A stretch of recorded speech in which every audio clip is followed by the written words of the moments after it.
Bersama dengan Martin Simanjuntak, penasihat hukum dari keluarga Yosua, kemudian Dr. Nasib Situmorang, ahli forensik dari UMI, dan juga Profesor Adrianus Meliala, ahli kriminologi dari Universitas Indonesia. Prof. Adri, jadi kalau berbicara soal yang sampai sekarang gitu ya, sidang, kemudian juga banyak hal, ini kita tahu juga bahwa soal motif ini masih pertanyaan besar. Anda melihat soal motif ini kalau dari perspektif Anda dalam kriminologi seperti apa terkait dengan peristiwa yang terjadi saat ini? Ya, tentu kami sebagai kriminologi tidak sama dengan dunia hukum ya. Nah, sementara yang dikatakan oleh sejawat saya kemarin itu lebih mengarah pada prasyarat hukum ya, prasyarat hukum dalam rangka penemuan motif tersebut. Padahal sebetulnya tanpa masuk ke soal prasyarat hukum, sebagai contoh misalnya perlunya ada vis partum, maka sebetulnya secara kriminologis motif juga ada dong, gitu ya. Karena kalau misalnya satu kejahatan tanpa motif, maka dia lalu jatuhnya menjadi motifless, kejahatan tanpa motif. Tidak mungkin. Dan itu umumnya nggak mungkin karena pada saat yang lain juga saksi mengatakan bahwa ada perencanaan. Bagaimana mungkin suatu pihak ada perencanaan tapi di pihak lain tanpa motif, kan itu dua hal yang sebetulnya tabrakan kan. Iya. Nah, maka kalau dari segi kriminologi sebetulnya oke, vis partum itu perlu ada, juga pelaporan juga mungkin perlu ada, tapi sebetulnya tanpa itu pun juga sebetulnya bisa kita bayangkan bahwa ada motif tersebut, hal mana nggak terungkap di persidangan minimal dari ahli, tapi di pihak lain terus menerus di announce ya oleh tersangka dan juga oleh PH-nya. Demikian. Gini Prof, kita nggak perlu lah ya cari tahu apa sih sebenarnya motifnya gitu, karena itu juga memang timbul dari publik itu sendiri kan ketika berbicara soal motif. Tapi sekarang sudah ada di persidangan, tengah dibuktikan begitu, nanti akan terlihat sendiri mungkin oleh majelis hakim. Tapi begini, ketika tadi Anda menyebutkan tidak mungkin tidak ada motif, yang sejauh ini kita tahu alasannya atau motifnya ini berkaitan dengan apa yang disampaikan istrinya kepada Ferdy Sambo, kemudian terjadilah skenario itu. Tapi skenario atau motif alasan yang disampaikan istrinya sendiri tidak terbukti. Jadi ini gimana kita harus konekinnya, Prof? Ya, saya sebagai pengamat ya itu memang lebih berpretensi percaya bahwa pelecehan terjadi. Mohon maaf ya Pak Martin ya, supaya lebih ramai aja nih gitu. Nah, tetapi memang di pihak lain keyakinan saya bahwa pelecehan seksual itu terjadi, itu kadang-kadang lalu kemudian diganggu sendiri oleh pihak tersangka gitu, terdakwa gitu ya. Bayangkan ya, saya nggak bisa terima juga misalnya sudah dengar istri dilecehkan, bahkan dibanting, tapi kemudian masih bisa sempat-sempatnya main bulu tangkis, itu bagi saya jadi aneh juga tuh. Salah satu fakta persidangan ya, itu ya. Jadi memang agak mix juga saya, tergantung faktanya ya. Tapi paling tidak saya sebagai manusia biasa, sebagai suami juga, jadi bingung juga tuh. Kok bisa ya di satu pihak mendengar istri dilecehkan, bahkan amat serius sampai pada level perkosaan, tapi masih bisa main bulu tangkis. Ini kan satu hal yang luar biasa nih. Nah, jadi saya lihat saja fakta-faktanya. Nah, besok katanya hari ini katanya ada apsifor akan bersaksi dan mungkin dalam hal ini motifnya lebih tegas tuh Bung Martin, karena apsifor berada pada posisi mengkonfirmasi adanya pelecehan seksual tersebut. Nah, ini lalu rame nih dari segi debat kita nanti. Demikian. Bung Martin, apsifor sendiri apa yang bisa nanti Anda sampaikan terkait dengan apsifor tadi? Jadi kan apsifor ini melakukan profiling ya terhadap profil orang-orang dan juga korban gitu ya. Dalam hal ini adalah Joshua. Nah, namun yang menggelitik adalah sebagian saksi yang diprofiling itu kan adalah subordinasi ataupun karyawan upahan dari Putri dan Sambo. Siapa yang bisa jamin keterangan mereka itu jujur? Ya, seperti katanya nih ya, anak klien saya katanya setiap hari menghabiskan 15 juta di night club, ya. Padahal di satu sisi si Putri Chandrawati itu mengatakan bahwa ketika adiknya korban sakit meminjam uang 10 juta. Ini aja omongan udah nggak ketemu, ketahuan lagi berbohong gitu loh. Jadi menurut saya sependapat dengan apa yang disampaikan oleh kriminolog bahwa apsifor itu tidak bisa dijadikan bukti ya tanpa ada visum. Tetap harus ada kausalitasnya nih, karena tuduhannya serius loh, pemerkosaan, ya ini delik material, harus ada kerusakan alat kelamin PC dalam bentuk saintifik. Lalu yang berikutnya dibanting 3 kali, udah kayak martabak. Saya ini pemerhati mixed material arts.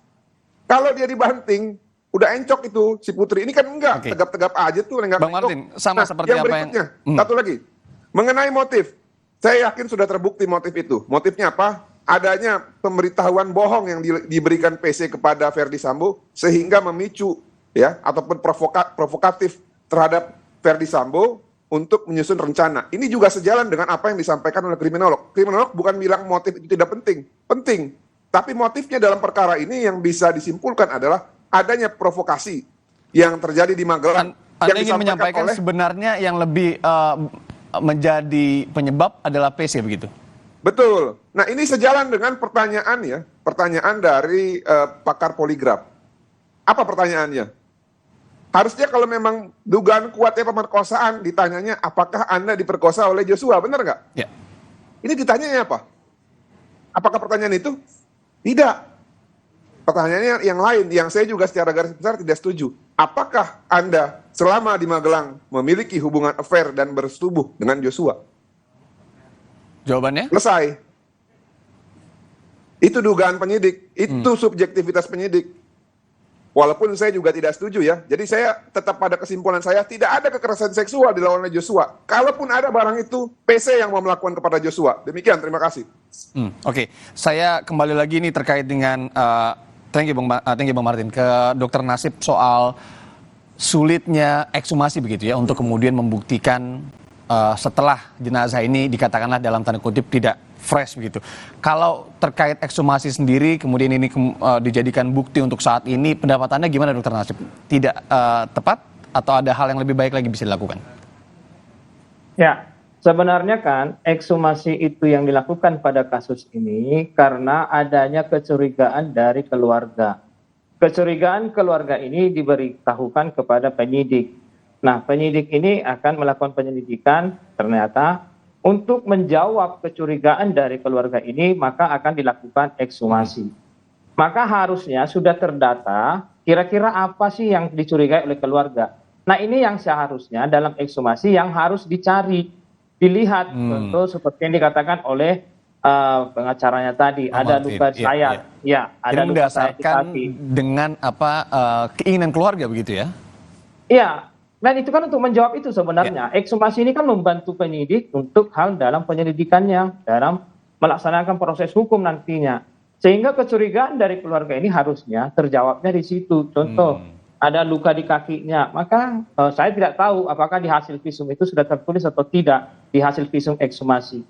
Nah, luka lebam di sini, luka lebam di sini. Maka itu mungkin. Nah, untuk menjawab itu sebenarnya supaya terkuak suatu kasusnya itu memang itulah kesulitannya tadi ya dokter ya, ini sudah ada jangka waktu, kemudian sudah dalam tanda kutip diawetkan, itu kan jangka waktunya juga tidak sebentar, ada sebulan lebih. Nanti saya konfirmasi ke Bang Martin. Tapi soal luka masuk luka keluar nih Dokter Nasib, yang bisa Anda nilai dari luka masuk, luka tembak masuk dan luka dan keluarnya begitu, yang mana sebenarnya yang sangat fatal? Apakah benar bila tembakan di kepala ini memang akan langsung mematikan seseorang atau seperti apa? Ya, luka tembak di kepala itu sudah pasti akan mematikan. Saya lihat di persidangan kemarin ada dua katanya luka tembak yang sangat mematikan. Satu di kepala, satu di dada.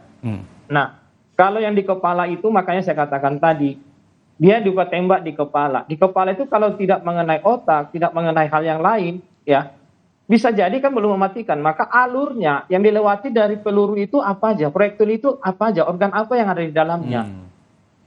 Itu. Nah, luka di dada tadi, organ apa yang dikenakan di dalamnya. Dan itu harus bisa juga diketahui bahwa arah tembakan dari mana, jaraknya dari mana. Posisi korban kan bisa nanti dilihat. Kalau dia luka tembak masuk itu, kira-kira arah pelurunya masuk dari mana. Terus jarak tembaknya dari mana, itu bisa menentukan posisi. Nah, itulah kelemahannya kita ini. Seharusnya memang sih kalau dokter forensiknya bisa dibawa ke TKP ataupun di rekonstruksi itu bisa diikuti. Apa yang segitu, ikut arahnya, alurnya itu masuk. Terus pada waktu rekonstruksi ada nggak nembak dari sini, jadi nggak bisa diprediksi lah arahnya dari mana kira-kira datangnya dari proyektil ini. Itu kira-kiranya. Jadi Oke. kalau dalam ekshumasi sudah sulit untuk Sudah didapat. sulit. Ya, ya, ya, Ya. oke. Jadi keterangan forensik yang pertama itu yang kemudian menjadi fatal juga atau vital begitu ya. Prof. Adri, berkaitan dengan yang Mbak Martin bilang tadi, kalau emosi ini ingin digunakan sebagai alasan bahwa itu tidak menjadi sebuah perencanaan. Perspektif Anda? Saya setuju bahwa emosi tidak menghilangkan tanggung jawab, ya, tanggung jawab hukum apalagi, ya. Hanya kegilaan yang bisa. Kegilaan pun juga ada gradasinya tuh, ya. Nggak bisa semua orang lalu ngaku gila lalu kemudian bisa lepas dari tanggung jawab hukum. Jadi ya di satu pihak ya boleh-boleh saja dari pihak-pihak terdakwa mengajukan hal itu, tapi saya yakin hakim juga bisa mengeses bahwa soal emosi itu tidak bisa. Apalagi emosinya nggak spontan ya. Ini, kalau tadi mengutip apa kata sejawat saya ahli kriminologi yang mengatakan bahwa kalau spontan mungkin bisa ya, tapi kalau ini kan sudah berhari-hari ya, ada waktu, ada jeda yang saya kira sama sekali nggak bisa diterima bahwa kalau karena emosi, lalu kemudian yang bersangkutan bisa lepas dari tanggung jawab hukum. Iya. Oke, jadi Anda melihat memang kalau untuk perencanaan sendiri ini ada begitu ya, kalau dari sisi kriminologi ya? Pasti ada dong, ya saya kira tentu kita begini berpikirnya, jangan perencanaan itu lalu menjadi sesuatu yang seperti hanya kita merencanakan kegiatan, ya ada SK-nya, ada tulis-tulisannya, ada RAB-nya. Ya, yang terbayang pasti seperti itu ya kalau di masyarakat umum ya. Iya. Tapi yang dari sisi kriminologi yang terkait dengan perencanaan pembunuhan, Prof, seperti apa? Bahwa yang bersangkutan sudah memilih lokasi, memilih modus eksekusi, ya, dan kemudian lalu melakukan suatu aksi sedikit saja, yakni misalnya mulai menelpon orang dan kemudian berangkat ke satu lokasi, itu saja sudah masuk dalam satu perencanaan sebetulnya. Nah, memang untuk konteks hukum itu perlu lebih advance lagi, lebih ada suatu prasyarat yang tertentu. Jadi kriminologi sebagai satu ilmu kejahatan murninya itu sebetulnya generik saja. Nah, begitu kemudian ada kembali ya pada konteks ada visum, ada keterangan yang diyakinkan oleh saksi lain, ada bukti tertulis, itu lalu menjadi fakta hukum gitu ya. Tapi dari segi kriminologis sudah masuk itu sesuatu yang dianggap sebagai perencanaan itu. Demikian.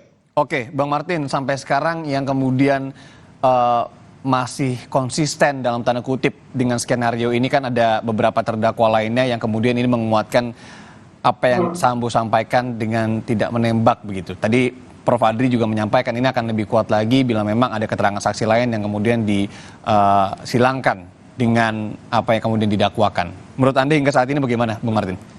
Ya, sebenarnya kalau mengenai alat bukti ya, apa yang disampaikan Richard itu sudah satu alat bukti kalau kita sertakan keterangan Ricky Ridwan Soplanit ya. Karena dia juga mengatakan Verdi Sambo katanya menembak. Nah, apa yang jadi permasalahan, apakah keterangan dia adalah keterangan di auditu atau keterangan yang dilihat langsung. Tapi apapun itu, sudah ada dua saksi, sehingga menjadi satu alat bukti. Ya. Lalu yang berikutnya, keterangan Richard Eliezer itu nanti bisa disesuaikan dengan keterangan dari Ricky Rizal. Ya. Kalau kuat kan sulit lah ya. Karena saya tahu nanti pasti kuat, pasti berbohong. Ricky Rizal pada saat diperiksa sebagai terdakwa.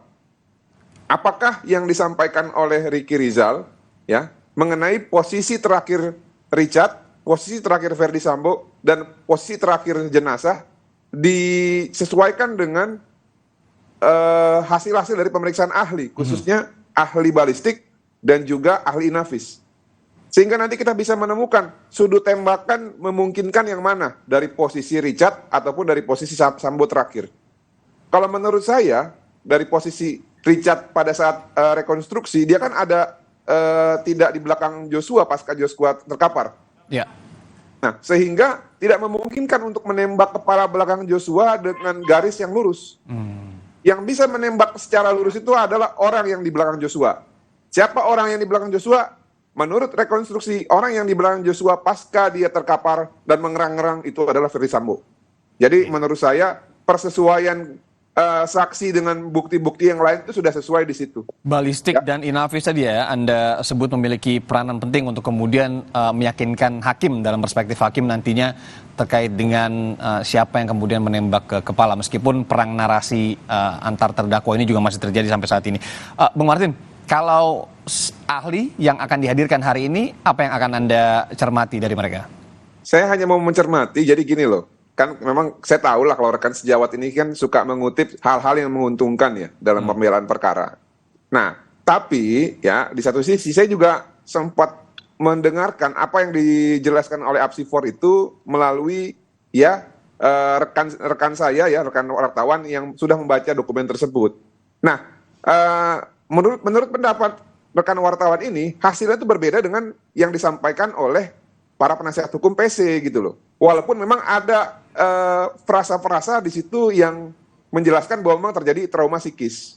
Oke. Nah, tapi kesimpulannya bukan seperti yang disampaikan oleh rekan sejawat saya, bahwa terjadi kekerasan seksual yang mereka bisa pastikan katanya dilakukan oleh Joshua. Nah, menurut rekan wartawan ini, hasilnya itu katanya beda, melainkan ke arah yang dalam hal ini seperti subjektivitas si penyidik.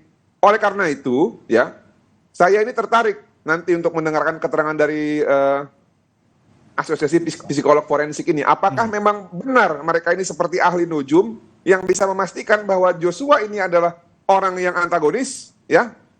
Joshua adalah pelaku pemerkosaan dan Joshua layak untuk dibunuh karena alasan 1 dan 2 tersebut.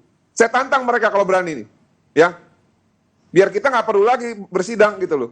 Kita panggil Apsifor aja kalau ada orang mati yang diduga melakukan kejahatan, biar langsung selesai gitu.